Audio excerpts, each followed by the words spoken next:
Assalomu alaykum, yana bir bor assalomu alaykum bizni kuzatib borayotgan aziz vatandoshlar, aziz musofir yurtda yurgan vatandoshlarimiz va musofirdan tashqarida kuzatib borayotgan vatandoshlarimiz. Yaxshimisizlar, zo'rmisizlar? Ishlar bilan charchashlar yo'qmi? Jonlaringiz omon bo'lsin. Mana shu video faqat foydali video bo'lyapti menimcha. Biron befoyda emas deb o'ylayman. Zarracha ham bo'lsa musofir yurtda yurgan vatandoshlarimiz birgalikda yordam qilyapmiz degan umiddamiz. Rahmat e'tiborlaringiz uchun, poddershkalaringiz uchun Alloh rozi bo'lsin har bittalaringizdan. Ish chiqaryapmiz. Bugungi ishimiz erli xotinlarga bo'ladi.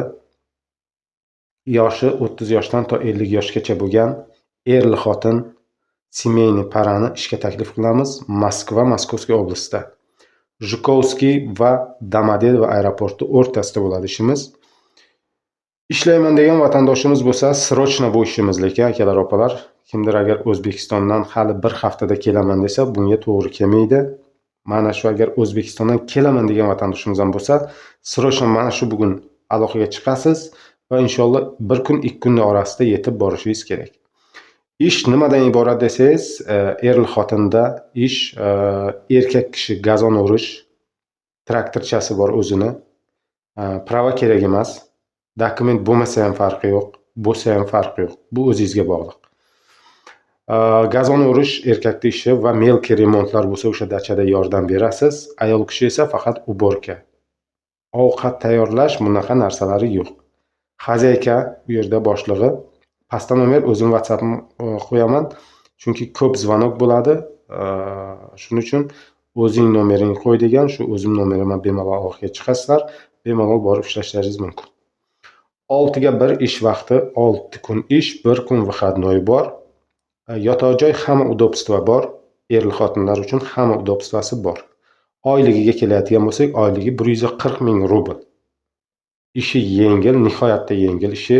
Shuning uchun 140 ming rubl bilyapman, lekin bu oz oylik, lekin men aytgan narsasini xalqqa chiqarib aytishim kerak. To'g'rimi?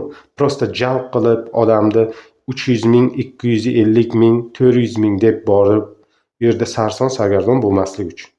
Shuning uchun videoni maksimalna kengroq tarqatingizlar. Inshaalloh kimdir ishlayman degan vatandoshimiz bo'lsa, yoshini aytib o'tdik, oyligini aytib o'tdik, usloviyalarini aytib o'tdik, bemalol borib ishlashlaringiz mumkin.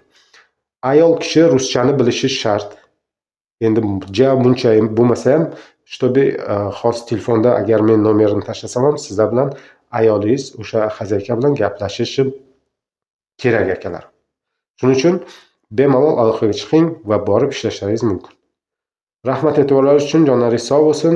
Inshaalloh keyingi ishlarda esa faqat sizlar poddershkalaringizga qarab, xudo xolasa qo'yib boramiz. Akalar, opalar, yana bir narsa muhimda aytay. Pastda kommentariyaga zakripit qilingan o'zimda Instagram kanalim. Instagram kanaliga ham o'tib obuna bo'lingizlar. Xudo xolasa yangiliklar u yerda ham davom etadi. Bemalol kimgadir foydasi tegadi degan umiddamiz. Biz inshaalloh foydali ish qilyapmiz.